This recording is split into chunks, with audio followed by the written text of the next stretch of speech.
Okay. So now we are going to study the right against exploitation. The next right, that is right against exploitation. It means that any person, any citizen in this country, he has right that he should not be exploited. उसका कोई शोषण नहीं करे, उसका गलत फायदा नहीं उठाए कोई भी। इसका अधिकार हर व्यक्ति को है। In our country, there are millions of people who are underprivileged and deprived. हमारे देश में लाखों करोड़ों लोग ऐसे हैं जो कि जिनको अंडर प्रिविलेज्ड है, यानी जिनको बहुत ज़्यादा सुविधाएं नहीं हैं जिंदगी में, एंड डिप्राइव्ड, और जिनको बहुत तरह के अभाव झेलने पड़ते हैं, कमियां झेलने पड़ती हैं। They may be subjected to exploitation by their fellow human beings. तो हो सकता है कि उनको उन्हीं के जो दूसरे मानव हैं, उनके क्या बोले, फेलोज हैं, ह्यूमन बींग्स, उनके द्वारा शोषण किया जाता हो। One such form of exploitation in our country has been begar or forced labor without payment. तो एक इस तरह का किया जाने वाला शोषण जो है एक्सप्लॉइटेशन, दैट इज बेगार। बेगार का मतलब क्या होता है? फोर्स्ड लेबर विदाउट पेमेंट, यानी बिना कोई पैसे दिए हुए, काम का पैसा मजदूरी दिए बिना जबरदस्ती काम कराना जो है बेगार। तो ये एक तरह का एक्सप्लॉइटेशन है। बेगार ही force labour yes, without payment.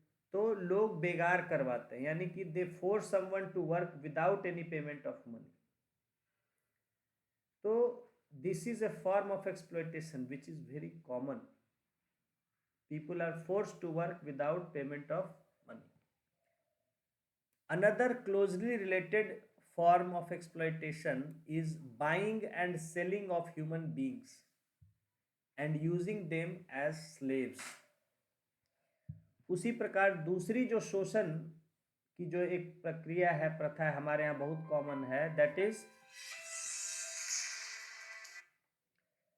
is buying and selling of human beings and using them as slaves.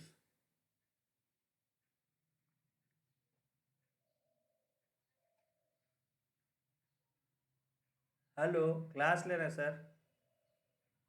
Okay. तो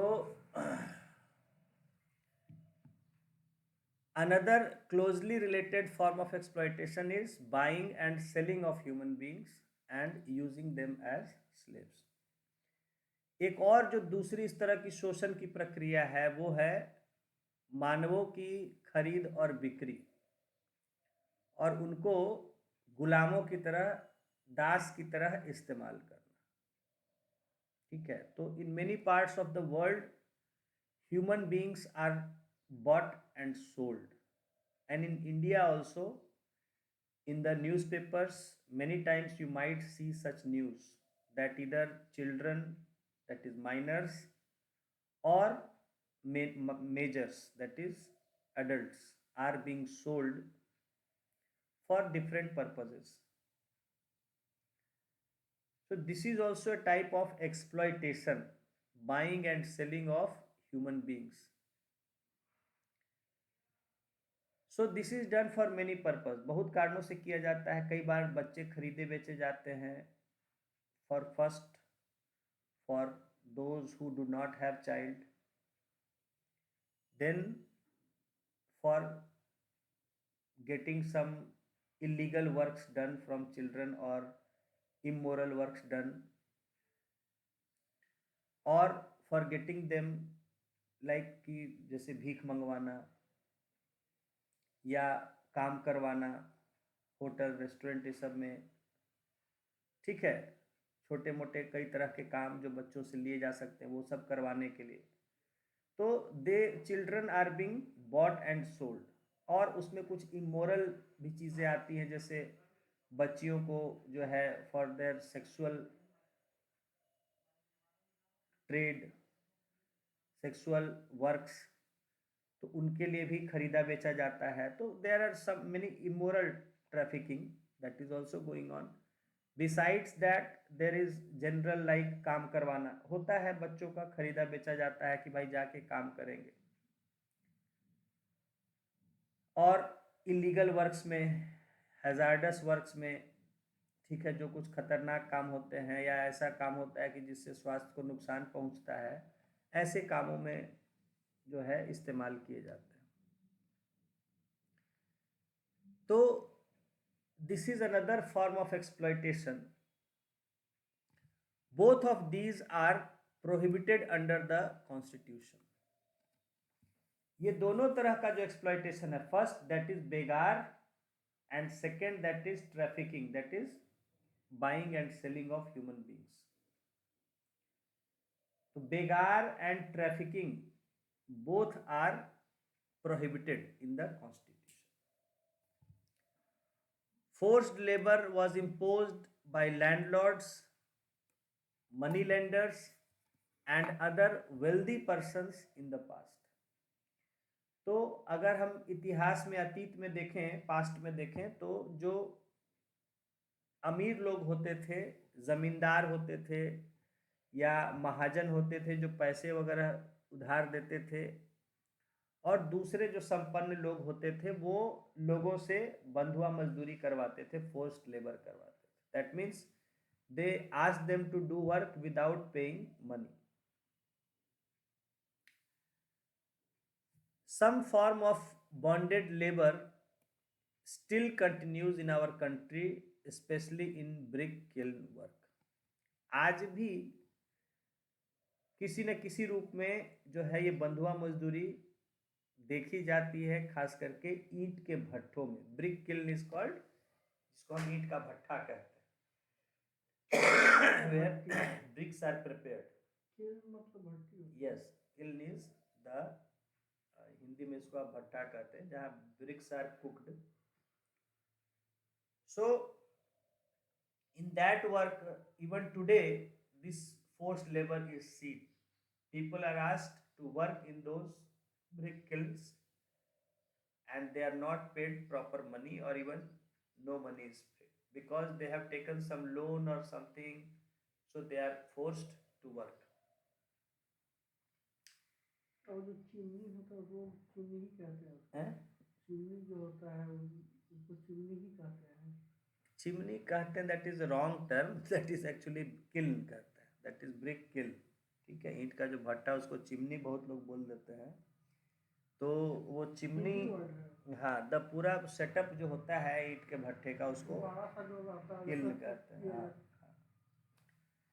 it has now been declared a crime and it is punishable. तो इसको अब जो है, जैसे ईंट भट्ठों पर या कहीं भी बिना पैसे दिए काम कराना, जबरदस्ती काम कराना या लोगों को खरीदना बेचना, इसको क्राइम डिक्लेयर कर दिया गया है, ये अपराध है, और ऐसा जो करता है उसको सजा मिल सकती है. जैसे यहाँ बगल में हम फोटो एक देख सकते हैं, जिसमें देख रहे हैं एक बच्चा जो है वो कुछ बना रहा है. मेरे ख्याल ये कुछ या तो बीड़ी बना रहा है या पटाखे बना रहा है. हाँ, तो जो भी कुछ हो सकता है, ये बीड़ी हो सकता है या, हाँ. तो देख सकते हैं यहाँ कि एक बच्चे को, क्योंकि उससे काम लिया जा रहा है, तो काफ़ी कम उम्र का बच्चा है और उसको वो बीड़ी बना रहा है. तो name the fundamental rights whose violation is depicted in this photograph. इस फोटोग्राफ में, हाँ, कौन से फंडामेंटल राइट का वायलेशन किया जा रहा है. तो यहाँ साफ साफ देख सकते हैं, this is the right against exploitation. ठीक है, तो यहाँ एक बच्चे से काम लिया जा रहा है, and it is band that the below 14 years of age children cannot be employed in hazardous works. तो यहाँ जो है बच्चों से एक बीड़ी बनाने का काम, जिससे कि हेल्थ बहुत प्रभावित होता है, वो काम लिया जा रहा है. तो that fundamental right is right against exploitation जो है, that is being violated. Now here it is written, The constitution also forbids employment of children below age of 14 years in dangerous jobs like factories and mines. खतरनाक कामों में बच्चों 14 साल से कम उम्र के बच्चों को लगाया जाना बिल्कुल पूरी तरह से फॉरबिड किया गया कॉन्स्टिट्यूशन में कि they can not be employed in any works that are dangerous like factories and mines. ये डेंजरस वर्क होता है factory mine. Yes. With child labour being, क्योंकि देखिए इसमें क्या होता है कि कई बार इसमें बहस उठी है बाय सिटीजन ग्रुप्स, एनजीओज, कि बच्चों से काम नहीं लिया जाए. अब उसमें बहुत जगह पेरेंट्स हैं, उनका होता है कि भाई बच्चे हैं, अब हम लोग का काम नहीं करेंगे तो कमाएंगे खाएंगे कैसे, हम गरीब हैं, हमारा उतना इनकम नहीं होता है, और अगर बच्चे भी ऐसे में कुछ भी काम नहीं करेंगे तो फिर हम लोग का परिवार कैसे खाएगा पिएगा, कैसे जिंदा रहेगा.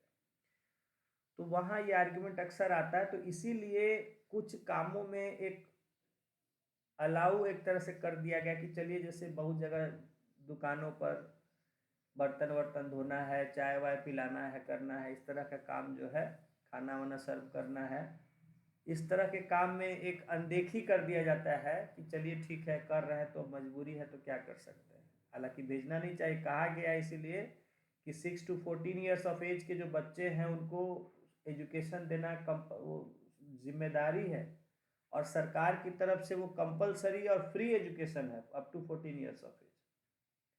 तो वहाँ भेजना है, और उसके लिए सरकार बहुत कोशिशें कर रही है, जो हम देख रहे हैं कि सरकार तरह तरह के इंसेंटिव्स दे रहा है, उसको खर्च उसका दे रहा है, उसकी किताबें दे रहा है फ्री में, उसके ड्रेस दे रहा है, बैग दे रहा है, साइकिल दे रहा है, स्कूल्स में हर तरह का फैसिलिटी, पानी का, टॉयलेट्स हैं, क्लासरूम्स हैं, बेंचेस, डेस्क, जो भी चीज़ें हैं या और लर्निंग मटेरियल डेवलप किया जा रहा है ताकि बच्चों को एक पढ़ने में रुचि आए, वो स्कूल आए और अपना एजुकेशन पाए. लेकिन यहाँ भी बोले जैसा कि कुछ अब गरीब परिवार हैं तो उनकी मजबूरी आ जाती है. हालांकि वहाँ भी सरकार ने लोगों के लिए सबको रोजगार की गारंटी भी दे दी है, but still there is problem of poverty and thus the poor children they are forced to work. उसके लिए मिड डे मील तक अब सरकार देती है कि अगर बच्चे आएंगे तो उनको एक समय का खाना भी सरकार प्रोवाइड करेगी. तो काफी से इम्प्रूव हुआ है situation, but still this problem of poverty, there is large scale poverty in our country, and so guardians are forced to send some children to the workplaces. So there in dangerous jobs it is completely prohibited by the constitution. कोई भी ऐसा खतरे का काम जो है, मशीनों से काम है या माइंस में है, उनको जो है उसमें बच्चों को लेना बिल्कुल प्रोहिबिट कर दिया गया कॉन्स्टिट्यूशन. हाँ, सिंपल वर्क्स है जैसे मैंने बताया, कहीं बाइंग एंड सेलिंग, कहीं सर्व करना है, बर्तन धोना, सफाई करना, ठीक है, सामान लाना करना, ये सब इस तरह का, या घरों में डोमेस्टिक हेल्प की तरह काम करना.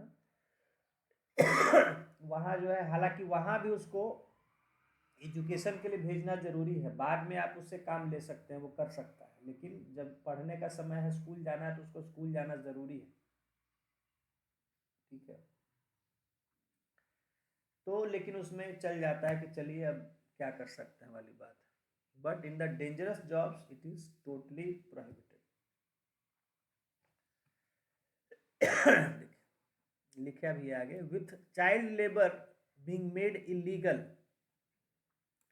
and right to education becoming a fundamental right for children, this right against exploitation has become more meaningful. तो जैसा आप उस फोटोग्राफ को देख सकते हैं कि जो बच्चा काम कर रहा है तो वो उसका एक तो जो राइट टू एजुकेशन जो कि अब फंडामेंटल राइट हो चुका है वो भी वायलेट हो रहा है, उसको एजुकेशन नहीं मिल रहा है, जबकि इस देश में हर बच्चे को फ्री एंड कंपलसरी एजुकेशन मिलना उसका fundamental right by the government. तो ये काम के कारण वो भी राइट उसका वायलेट हो रहा है, और साथ ही साथ राइट अगेंस्ट एक्सप्लॉयटेशन, उसका एक्सप्लॉयटेशन एक तरह से किया जा रहा है, उसका हेल्थ को अफेक्ट कर रहा है, उसका माइंड का डेवलपमेंट को अफेक्ट कर रहा है। तो ऐसे बच्चे आगे चल के जो है वो बहुत इंटेलिजेंट नहीं रह पाते हैं, उनका माइंड डेवलप नहीं हो पाता है, और इसी कारण एक बड़ी संख्या हमारे गरीब लोगों की है जो कि उनका मेंटल डेवलपमेंट नहीं हो पाता है। और शिक्षा की वजह से गरीबी। Yes, now so this was right against exploitation. दो चीजें थी इसमें, वन इज बेगार और फोर्स्ड लेबर।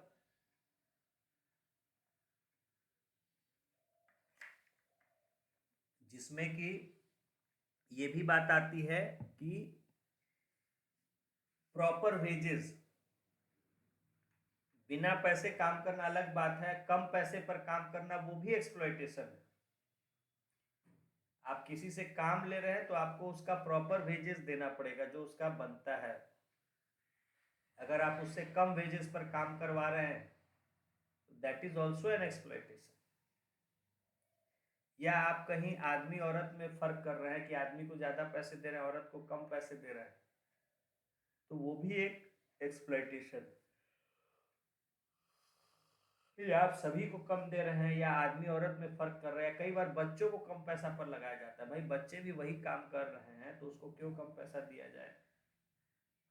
हाँ, वहाँ अब ये बात आएगा कि हम एम्प्लॉयर के साइड से देखें कि भाई अगर बच्चे ठीक से काम नहीं कर रहे हैं, उनके काम में शिकायत है, तो फिर वाजिब है कि एक जो डेवलप्ड है मेल और उसकी बजाय एक बच्चा जो काम करेगा तो उतना सही काम नहीं कर पाएगा, तो वैसा केस हो। लेकिन अगर कोई बच्चा जो है काम ठीक कर रहा है तो उसको भी वही पैसा मिलना चाहिए जो एक बड़ा आदमी को दिया जा रहा है।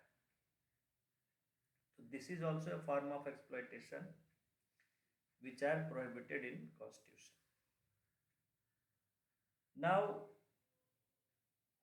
right to freedom of religion. Next right is right to freedom, that is under freedom, these are rights to freedom. So right to freedom of religion, धर्म की स्वतंत्रता का अधिकार, यानी कि हर व्यक्ति को धर्म की स्वतंत्रता है कि वो किस धर्म को पालन करे, किस धर्म को अपनाए, किस धर्म को माने, इसकी स्वतंत्रता है हर नागरिक। According to our constitution, everyone enjoys the right to follow the religion of his or her choice. तो हमारे कॉन्स्टिट्यूशन के अनुसार इस देश में हर किसी को, everyone has the right to follow the religion of his or her choice. अपनी पसंद के अनुसार, अपनी समझ के अनुसार जो भी धर्म उसे अच्छा लगता है उसको फॉलो करने का अधिकार हर व्यक्ति को है, स्वतंत्रता है। This freedom is considered as a hallmark of democracy. किसी भी देश में लोकतंत्र का ये एक बड़ा ही इम्पोर्टेंट गुण होता है, हॉलमार्क होता है कि वहाँ धर्म की स्वतंत्रता है कि नहीं। And what is religion? Basically what is religion? Religion is a way of life. Religion is a way of life. So whether the people they have a freedom to lead their own way of life or not, क्या लोगों को अपने हिसाब से जिंदगी जीने की स्वतंत्रता है कि नहीं? आप कहेंगे कैसे है? जैसे आज अगर हम देखें अपने देश में कई बार बवाल उठता है कि भाई ये नहीं खाना है, ये नहीं खाना है, इसका मांस नहीं खाना है, उसका मांस नहीं खाना है। तो हम कहते हैं कि भाई देखिए हर किसी को अपना अपना पसंद है, जिसको भाई जो अच्छा लग रहा है वो खा रहा है, तो इसमें क्यों रोक टोक? जब आपने धर्म की स्वतंत्रता दी है, विचारों की स्वतंत्रता दी है, तो फिर हर व्यक्ति को स्वतंत्रता है कि वो चिकन खाता है कि मटन खाता है कि फिश खाता है कि पोर्क खाता है कि क्या खाता है। तो this is the freedom of and religion. And religion, what is religion? It is a way of life. कि कोई मंदिर में जाके पूजा करता है, कि कोई मस्जिद में जाके पूजा करता है, कि कोई गुरुद्वारा में जाता है, हैं? कोई सूर्य की पूजा करता है, कोई चांद की पूजा करता है, कोई विष्णु भगवान की पूजा करता है, कोई शंकर भगवान की, कोई कृष्ण की, कोई राम की, कोई अलग अलग देवताओं की। कोई गुरु नानक देव जी का करता है, कोई सुबह में पूजा करता है, कोई रात में पूजा करता है। These are, what is it? These are part of the ways of life, how we are leading our life. So when everyone is given the freedom कि how he should lead his life, so this is a very important quality of democracy. Democracy कहते हैं तो वहां लोगों को अपने मन से जीवन जीने का अधिकार होता है, और उसमें सारी बातें शामिल होती हैं कि हम क्या खाएं, हम क्या पहने।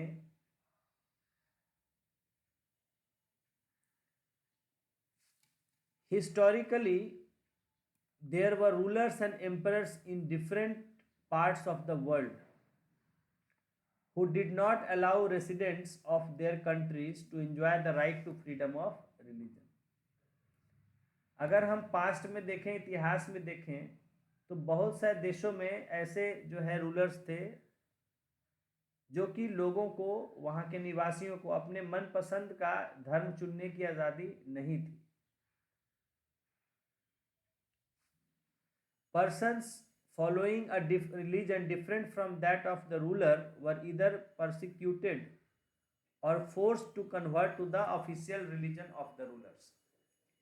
ऐसे लोग जो कि वहाँ के जो बादशाह राजा जो भी होते थे उनके धर्म से अलग धर्म को फॉलो करते थे, या तो उनको बहुत परसिक्यूट मतलब तंग किया जाता था, टॉर्चर किया जाता था, सजा दी जाती थी, तकलीफ दी जाती थी, और forced to convert to the official religion of rulers, या उसको जबरदस्ती जो है, जो राजा बादशाह लोग का जो धर्म होता था उसी धर्म को अपनाने पर मजबूर कर दिया जाता था, कन्वर्ट कर दिया जाता था। Therefore, democracy has always incorporated the freedom to follow the religion of one's choice as one of its basic principles. तो लगभग सभी देशों में जहाँ भी डेमोक्रेसी है, तो डेमोक्रेसी का एक बेसिक प्रिंसिपल माना गया है the freedom to follow the religion of one's own choice, अपने पसंद के धर्म को फॉलो करने की आज़ादी।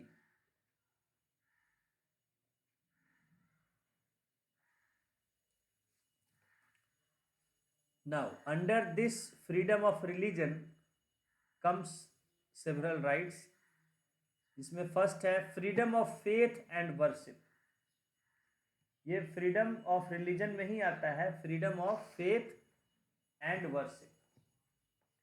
तो जहां फ्रीडम ऑफ रिलीजन जो कि अलग अलग रिलीजन्स की बात करता है, वहां ये जो है अलग रिलीजन्स में या एक ही रिलीजन में ये कहता है कि फ्रीडम ऑफ फेथ यानी विश्वास की आज़ादी। अब विश्वास की आज़ादी का मतलब है ये एक धर्म में भी हो सकता है, अलग अलग धर्म में भी हो सकता है। जैसे एक धर्म में कैसे होता है कि हिंदू है लेकिन हम शिव भगवान को मानते हैं, हिंदू है लेकिन हम विष्णु भगवान की पूजा करते हैं, हिंदू है लेकिन हम राम जी की पूजा करते हैं, हिंदू है हम कृष्ण भगवान की पूजा करते हैं, हिंदू है हम जो है गणेश भगवान की पूजा करते हैं। तो किस भगवान को हम मानते हैं इसकी आज़ादी। And worship, what is the mode of worship, हम किस तरह से पूजा करते हैं, कि हम नमस्कार करते हैं हाथ जोड़ के, कि अगरबत्ती दिखाते हैं, कि नारियल फोड़ते हैं, कि फूल माला चढ़ाते हैं, किस तरह से करते हैं पूजा, इसकी भी आज़ादी। कोई जरूरी नहीं कि सब फूल गिरा रहा है तो हम भी फूल गिराएं, सब पानी गिरा रहा है तो हम भी जल चढ़ाएं, ठीक है। तो it comes under freedom of faith and worship. अब हिंदू है तो इसका मतलब ये नहीं कि हमको सबको भाई जाके मंदिर में ही पूजा करना है, ऐसे भी हिंदू होते हैं जो they are not going to temples, ठीक है। एक बार हमारे एक टीचर से हमने पूछा, या नहीं उन्होंने खुद कहा, ठीक है, शायद अम्बेडकर जी का भूत घुसा हुआ था उनके अंदर, तो वो बोले कि I am an agnostic Hindu. तो हमको उस समय देखना पड़ा कि भाई एग्नोस्टिक क्या बोल रहे हैं ये। फिर से मैं देख लेता हूँ उस टर्म को।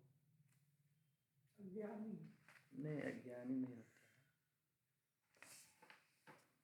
क्योंकि वो बहुत स्ट्रेस करके बोले तो, और हम उस चीज़ को बहुत समय से नहीं देखे थे वर्ड को। एग्नोस्टिक, एग्नोस्टिक, AGNOSTIC,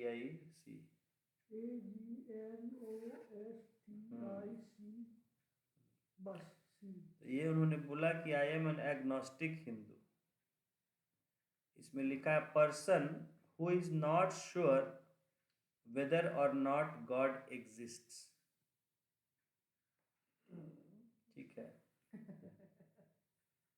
एग्नोस्टिक का मतलब हुआ कि उसको ये नहीं वो कह सकता है, वो ये पक्के तौर पे नहीं कह सकता है कि भगवान है या नहीं। ठीक है, A person did not, a person who is not sure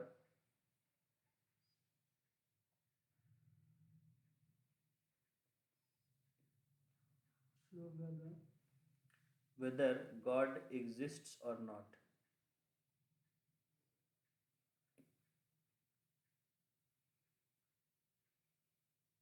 चलिए, अच्छा बात बोले थे।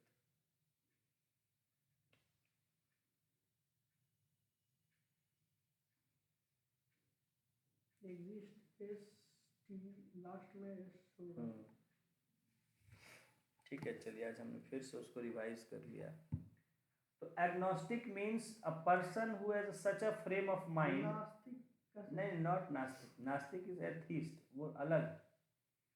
नास्तिक तो क्लियर है कि नहीं है, ये दुविधा वाले हैं, डाउट वाले हैं कि है कि नहीं है, पता नहीं।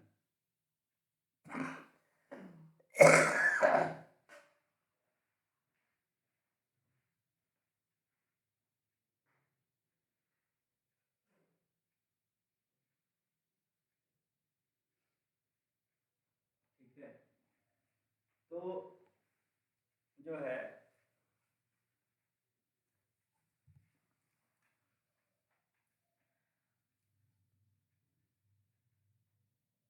खैर, मैंने एक बात दिमाग में आई तो मैंने आपको बताया कि जैसे हिंदू है, तो हिंदू धर्म अगर सनातन में कहते हैं धर्म में, तो दो तरह के फॉलोअर्स होते हैं। जो एक फॉलोअर्स को कहता है सगुण और एक को कहते हैं निर्गुण। सगुण का मतलब होता है those who believe in the existence A form of God, जो भगवान को किसी रूप में पूजा करते हैं, मूर्त रूप में पूजा करते हैं। जैसे कि वो मानते हैं, जैसे हम लोग जितने ये मूर्ति पूजा, कैलेंडर, फोटो वाले जो हैं, हम लोग भगवान को जो हम एक रूप में देखते हैं, कहीं जो है मूर्ति दिखी उसको हम प्रणाम किया, अरे भगवान, हम उसको भगवान मानते हैं। We believe in some form of God, तो दे आर कॉल्ड सगुण। दूसरा है निर्गुण, जो मानते हैं कि भगवान का कोई रूप नहीं है, there is no form of God, he is beyond these things, तो उसको हम कहते हैं निर्गुण। वो भगवान का कोई फोटो, कोई चित्र, कोई मूर्ति पूजा, तो जय बहुत कुछ लोग मूर्ति पूजा करते हैं, कुछ लोग मूर्ति पूजा नहीं करते हैं। सो इस तरह के, तो जैसे मैंने आपको कहा एग्नोस्टिक, उन्होंने कहा कि मतलब वो ये नहीं उनको श्योर है कि भगवान है या नहीं, वो तो अलग ही हो गया। ये तो है कि भाई भगवान है, मानते हैं, लेकिन ये कुछ लोग है मानते हैं कि सगुण रूप में है, जैसे उसके एक रूप के, आदमी के रूप में उसकी कल्पना, या जिस रूप में भी कल्पना करें, आदमी क्या, मछली, सुअर, सबके रूप में कल्पना है भगवान की। तो हाँ, और मुस्लिम लोग का ये शिया और सुन्नी होता है, ये दोनों क्या होता है? मुस्लिम लोग का अलग है। ऐसे तो मुस्लिम लोग का बेसिकली क्या है, तो मुस्लिम इस्लाम में क्योंकि कोई ये नहीं, तो वो लोग खाली एक मतलब वो लोग कोई पिक्चर की पूजा, कोई मूर्ति पूजा नहीं करते, ठीक है। प्रॉफिट का हाँ, पूजा। और वो लोग सिर्फ जो है वो अल्लाह है तो कहते हैं अल्लाह का कोई रूप नहीं है, ठीक है। लेकिन हाँ, वर्शिप करने के लिए वो लोग जो है मतलब एक मक्का मदीना का फोटो कहीं लगा देते हैं, just to symbolize the existence of अब मक्का अल्लाह। मदीना में ओरिजिनल गॉड है कि नहीं नहीं, ऐसा कुछ नहीं है, कोई तो गॉड नहीं मक्का है। मदीना क्या है, वो कब्र ही है? हाँ, मुझे लगता है कब्र ही है उनका, क्या प्रॉफिट हजरत का? हजरत साहब का। हाँ, या पता नहीं मुझे, अभी I am not sure, but anyway. तो सब ये श्योर कि गाय का मांस दे देता है खाने के लिए, उसके बाद श्योर हो जाता है कि हाँ ये मुस्लिम है, तब उसको अलाउ करता है नहीं गाय नहीं, का। There is no such thing, these are all rumours. ऐसा कुछ नहीं है कि गाय का मांस खाने से कोई इस्लाम होता है, ऐसा होता है। These are rumours and bad thinking, ठीक है। There is no relation between beef and Muslims, ठीक है। I know many Muslims who don't eat beef, ठीक है।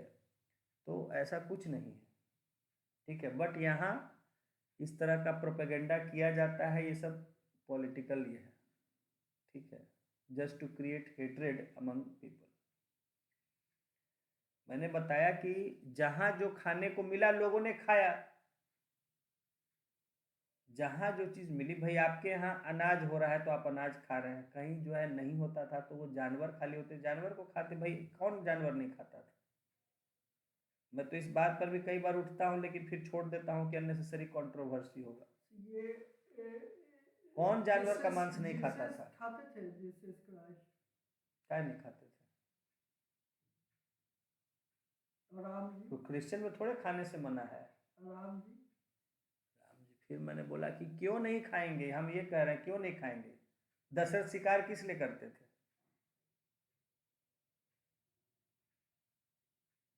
क्षत्रिय थे तो क्षत्रिय थे तो वो शिकार किस लिए करते थे? क्षत्रिय को तो कहा गया मांस खाना चाहिए। तो ये कहाँ से बात उठ गई? अब गो मांस की जो बात है वो भी अब मैं नहीं उठाऊंगा, कंट्रोवर्सी है, लेकिन ऐसा वो बड़े बड़े उसमें फिर उन पर वो पड़ जाएगा, बात जो है उल्टा पड़ जाएगा दांव, ठीक है।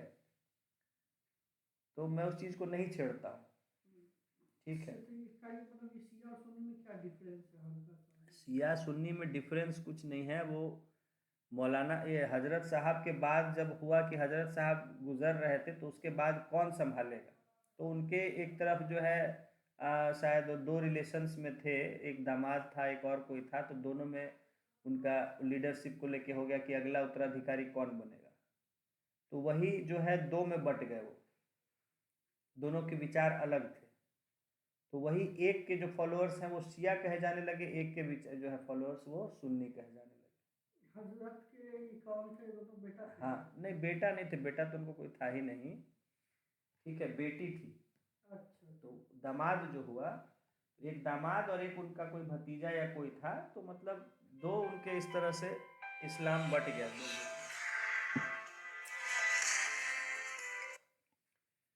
तो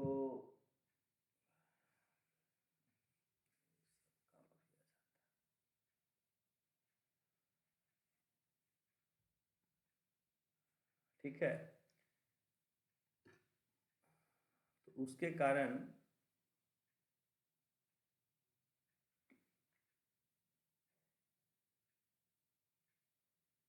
ये शिया और सुन्नी ये हो गए। तो वही शिया और सुन्नी में है।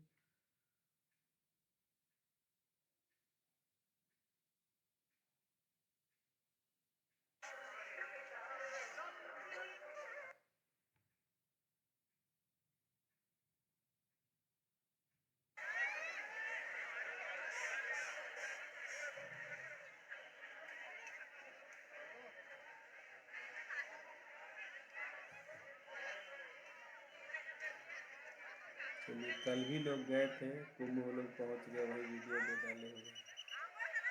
चलिए, हमारे मोटिवेशन से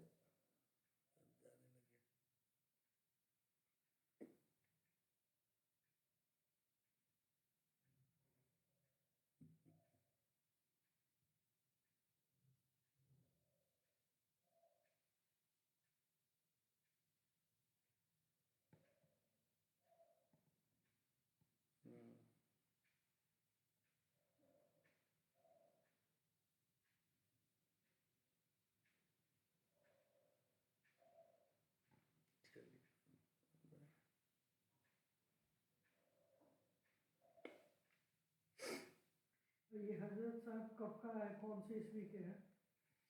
600 कुछ 266 के आसपास। एडी की बीसी में है? एडी एडी अभी का ही है? अभी का मतलब कि तो बहुत, मतलब कि गौतम बुद्ध से काफी बाद का है। इतना फेमस हो गया कि इनका भगवान बना दिया सब। हाँ डेफिनेटली। 600 एडी। 600 से 666 के आसपास का है उनका पीरियड जो है। 666, 66 साल के करीब में जिंदा थे, 70 साल। मैंने जो भी हो 66 उससे 600 से कुछ पहले का उनका होगा, बर्थ हो सकता है, जो भी हो।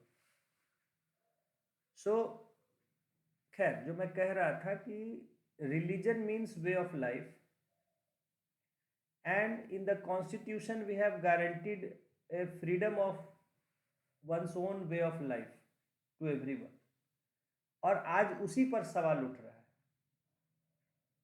इस बात को समझेंगे आज, क्योंकि ये आज के समय में बहुत ज़्यादा इसी पर बहस हो रही है, मुद्दा उठ रहा है कि when you have guaranteed the freedom of religion, freedom of faith, तो वहाँ पर हमें ये समझना होगा कि भाई सबको धार्मिक स्वतंत्रता है, जीवन जीने की स्वतंत्रता है। अब जैसे ये, हालांकि वहाँ पर फिर बात आती है कि सामाजिक व्यवस्था भी हमें मेंटेन रखना है, हमें लॉ एंड ऑर्डर भी मेंटेन रखना है, that is also there, so there is reasonable restriction. तो जैसे ये आया था कि भाई आज यूसीसी की बात हो रही, uniform civil code, it relates to way of life. इसीलिए आज़ादी दिया गया था सबको, अपना अपना जो है सिविल कोड का, मुस्लिम पर्सनल लॉ अलग है, हिंदू लॉ अलग है, क्रिश्चियन लॉ अलग है, वो दिया गया था कि हिंदू अपने हिसाब से कर सकें, मुसलमान अपने हिसाब से कर सकें, और क्रिश्चियन या सिख जो है वो अपने हिसाब से कर सकें। Marriage laws, marriage customs, succession laws, ठीक है, और तरह के फैमिली लॉज जो होते हैं, तो ये अपने अपने धर्मों के हिसाब से सबको आज़ादी दी गई थी। और आज हम कहीं ना कहीं उसी पर जो है चोट पहुंचा रहे हैं। तो ये हमें समझना चाहिए कि we are unity in diversity. हम विविधता में एकता है। विविधता तो है, दैट इज बॉर्न, पैदा होते हैं लोग अलग अलग, कोई एक तरह का सब पैदा हो रहा है नहीं, तो there is difference right from the birth, but we are trying to be united. और अब हम लोग कहीं ना कहीं ये वन नेशन वन ये सब जो प्रचार कर रहे हैं, तो there is some harm in that. We are trying to damage the secular fabric, the mindset, the way of living. The people have been accustomed for long in certain way of living. आज़ादी हुआ, वो इस देश में आए थे तो उन उम्मीदों के साथ आए थे, या जो इस देश में थे जिन्होंने लड़ी, कुछ उम्मीदों से लड़े थे कि हम सबको अपने अपना धर्म का, अपने मजहब का, अपने कौम का, अपने भाषा का, अपने जीवन जीने के तरीके का आज़ादी होगा, ये प्रॉमिस किया गया था। और अब आप उन चीज़ों को छीनने की कोशिश कर रहे हैं, जिसका कोई विशेष कोई फायदा ऐसा हो, ऐसा कोई बात तो है नहीं। तो इसीलिए आज़ादी दी गई थी कि हिंदुओं को अपने रीति रिवाज मानने की आज़ादी होगी, मुसलमानों को अपने रीति रिवाज मानने की आज़ादी होगी, सिखों और ईसाइयों या जो भी धर्म है, जैन हो, पारसी हो, बौद्ध हो, सबको अपने अपने धर्म अपनी तरह से जीने, अपनी तरह से पूजा पाठ, विश्वास, रीति रिवाज की आज़ादी होगी। तो अब हम एक देश ये करके कहीं ना कहीं एक पर्टिकुलर माइंडसेट, एक पर्टिकुलर वे ऑफ लाइफ को सब पर थोपना चाह रहे हैं, जो कि ये इट इज नॉट राइट।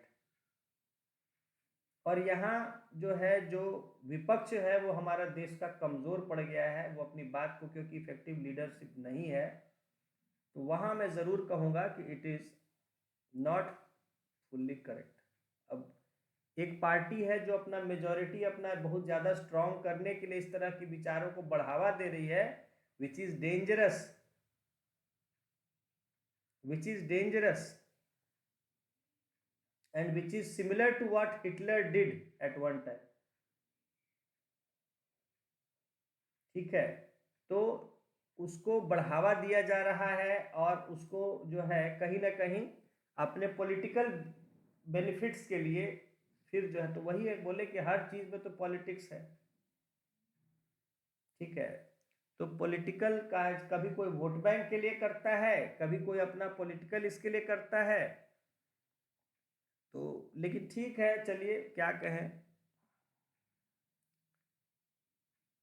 थोड़ा बहुत तो कहिएगा कि कुछ भी करिएगा तो थोड़ा बहुत उसमें प्लस माइनस होता ही है। तो I think we may ignore it for short time, but that is there is a point of concern. आप वन नेशन वन रिलीजन नहीं ना कर सकते हैं, ये तो संभव नहीं है कि इस देश में एक ही धर्म होगा, सबको एक धर्म मानना होगा, एक ही भाषा मानना होगा। तो ये इस तरह की सोच जो फैलाई जा रही है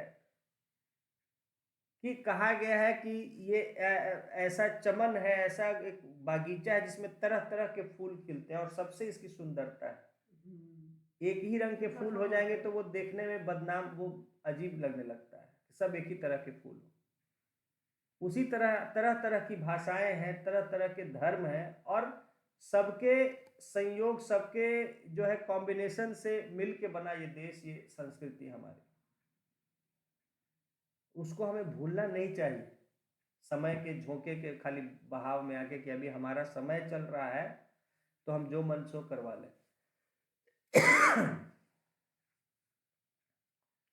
So the India is a land of diversity. It is always been, it has been called unity in diversity. And उसमें हम चाहे कि एक तरह का पूरा हम इम्प्लीमेंट करें, तो अब कोई अपने पॉलिटिकल बेनिफिट के लिए कर रहा है, सोच रहा है जैसे एक समय कांग्रेस शासन किया करती थी वैसे हम भी शासन करें, तो वो पॉलिटिकल बेनिफिट्स के लिए करे, वो अलग बात है। अब इसमें बात है कि कोई बोलने वाला इफेक्टिव है नहीं। ठीक है, वो विपक्ष का भी दुर्भाग्य है कि ऐसे सब चमचे खाली भरे हुए हैं, या सोच नहीं है, लोगों में सोच की कमी हो गई है। और मेजॉरिटी जो है अभी वो ब्रूट मेजॉरिटी बन गई है। ब्रूट मेजॉरिटी आप एक समय शब्द हमसे पूछे थे, तो वो अत्याचारी मेजॉरिटी बन गई है कि भाई जो अब हमारा मन होगा हम वही करेंगे। जब मैंने आपको संविधान सीरियल दिखाया तो मैंने दिखाया कि कैसे सरदार वल्लभ भाई पटेल जो कि स्ट्रॉन्ग मेजॉरिटी में थे, फिर भी उन्होंने माइनॉरिटी जो अपोजिशन में जो बात रखी तो उसको उन्होंने स्वीकार किया, अपना ताकत नहीं दिखलाया कि हम मेजॉरिटी हैं। ठीक है, आप जो कह रहे हैं हम उसको मानेंगे, और माना उन्होंने।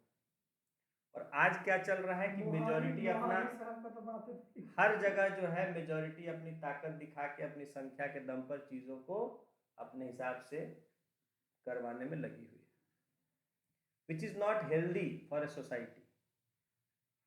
तो आज कहीं ना कहीं धोखा किया जा रहा है बहुत से लोगों के साथ, उनकी सोच, उनके इतिहास, हमारे देश के इतिहास के साथ, कि जहां सबने मिल के इस देश को आज़ाद किया था, सबने मिल के कॉन्ट्रीब्यूट किया था, और सबके लिए देश की नींव रखी गई थी और संविधान बना। हमेशा सबके लिए काम करता है।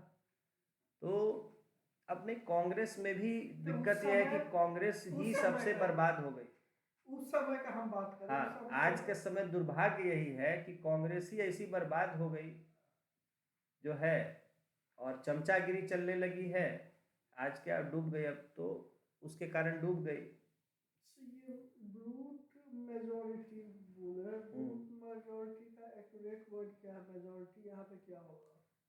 मेजॉरिटी तो हुआ बहुमत नहीं, यहाँ पे ब्रूट मेजॉरिटी, ब्रूट जो वर्ड आ गई मतलब वेरी क्रूएल, बहुमत, क्रूर, अत्याचारी, क्रूर बहुमत हो गया। यस, कि ऐसी बहुमत हो जो हर चीज में अपना ताकत दिखाती है।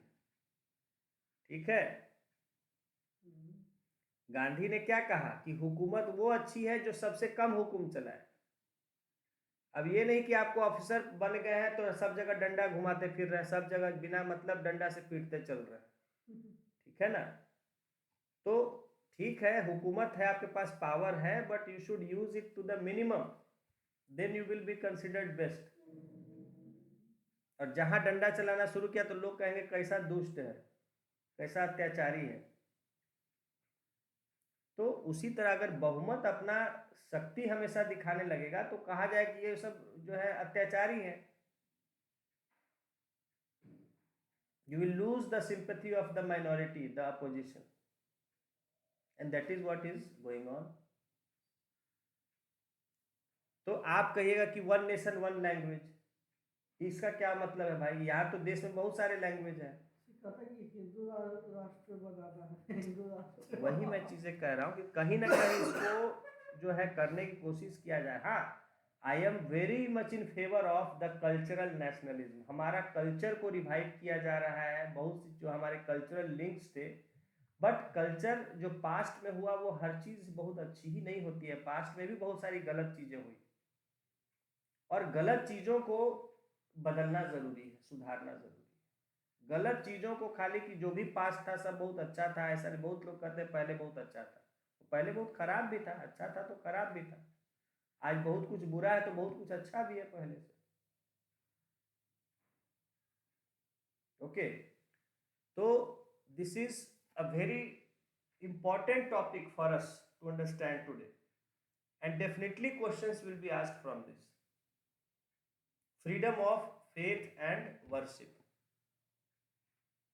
तो यहाँ कहा गया कि देखिए, in India everyone is free to choose a religion and practice that religion. तो एनसीईआरटी बुक में जब ठीक है, दिया है तब पर भी वो freedom of religion also includes the freedom of conscience. धर्म की आज़ादी का मतलब है विचारों की आज़ादी, सोच की आज़ादी, ये तो शेष मतलब कि ये हो गया विवेक। हाँ, हाँ, हमारी जो सोच होती है, जो सही गलत समझने की शक्ति होती है, जमीर जिसको हम आत्मा जिसको कहते हैं, जमीर का मतलब हो गया आत्मा। कॉन्शियंस, यस, नहीं, विवेक, हिंदी विवेक, हिंदी में क्या कहते हैं? अंतरात्मा। हाँ, विवेक भी कहेंगे, अंतरात्मा भी कहेंगे। अंतरात्मा मतलब अंदर से क्या समझ है कि सोच सकते कि क्या सही है क्या गलत। आपका अंतरात्मा क्या कहता है, जिसको बोला जाता है, तो वही उसको विवेक भी कहते हैं। तो वही है जमीर, जो अंतरात्मा को ही जमीर कहते हैं। Okay, this means that a person may choose any religion और may choose not to follow any religion. इसका मतलब है कि हमारे देश में किसी व्यक्ति को आज़ादी है, चाहे तो वो किसी धर्म को फॉलो करे, चाहे तो किसी धर्म को नहीं फॉलो करे, इसकी पूरी आज़ादी दी गई है। Freedom of religion includes the freedom to profess, follow and propagate any religion. और धर्म की स्वतंत्रता, धर्म का की आज़ादी का मतलब है कि वो चाहे तो किसी धर्म को फॉलो कर सकता है, उसको प्रोफेस यानी दूसरों को उसके बारे में प्रचार कर सकता है, प्रोपेगेट मतलब उसको फैला सकता है, प्रचार प्रसार। हाँ। Freedom of religion is subject to certain limitations. हालांकि धर्म की आज़ादी के कुछ लिमिटेशंस, उस पर कुछ सीमाएं भी हैं। The government can impose restrictions on the practice of freedom of religion in order to protect public order, morality and health. धर्म के जो है फॉलो करने या प्रचार प्रसार पर सरकार पब्लिक ऑर्डर यानी व्यवस्था, मोरालिटी यानी कि नैतिकता, और हेल्थ लोगों के स्वास्थ्य के आधार पर कुछ रोक भी लगा सकता है। अब जैसे है कि भाई हम पूजा पाठ कर रहे हैं तो हम माइक लगा दिए, अब ऐसा तेज माइक बजा रहे हैं कि लोगों का कान जो है सब जगह सर दर्द कर रहा है, तो उस पर सरकार रोक लगा सकती है कि भाई आपको माइक बजाना है, नहीं बजाना है, कम वॉल्यूम में बजाना है, कब तक बजाना है। तो आप ये नहीं कहे कि धर्म की आज़ादी, हमको पूजा पाठ, हम माइक पर पूजा करेंगे। अरे भाई पूजा करिए, लेकिन किसी को स्वास्थ्य को ये नहीं करिए, जो आजकल अक्सर होता है हम लोग का एक्सप्लॉइटेशन। उसी तरह पब्लिक ऑर्डर आपको डिस्टर्ब नहीं करना है कि पूजा पाठ करना है, जुलूस निकालना है, तो उसके चक्कर में आप ऐसा करिए कि दंगा फसाद कर लीजिए, लड़ाई झगड़ा फैला दीजिए। तो होता ही है। ऑर्डर को आपको नहीं डिस्टर्ब करना है, और मोरालिटी, लोगों की नैतिकता को नहीं प्रभावित करना है। ऐसे काम नहीं करने जिससे लोगों के नैतिक मूल्यों पर चोट पहुंचे धर्म के नाम पर। ठीक है, तो इन चीजों के नाम पर जो है रोक लगाई जा सकती है कुछ। ठीक है, this means that freedom of religion is not an unlimited right. ये एक अनलिमिटेड राइट नहीं है कि जिस पर कोई रोक नहीं है, एब्सोल्यूट नहीं है। इस पर कुछ मामलों में रोक लगाई जा सकती है। ठीक है, the government can interfere in religious matters for routing out certain social evils. और सरकार जो है धार्मिक धर्म के मामलों में भी दखल भी दे सकती है कुछ सामाजिक बुराइयों को दूर करने के लिए। For example, in the past, the government has taken steps banning practices like sati, bigamy यानी दो शादियां करना, और ह्यूमन सेक्रीफाइस यानी जो मनुष्यों की बलि दी जाती थी।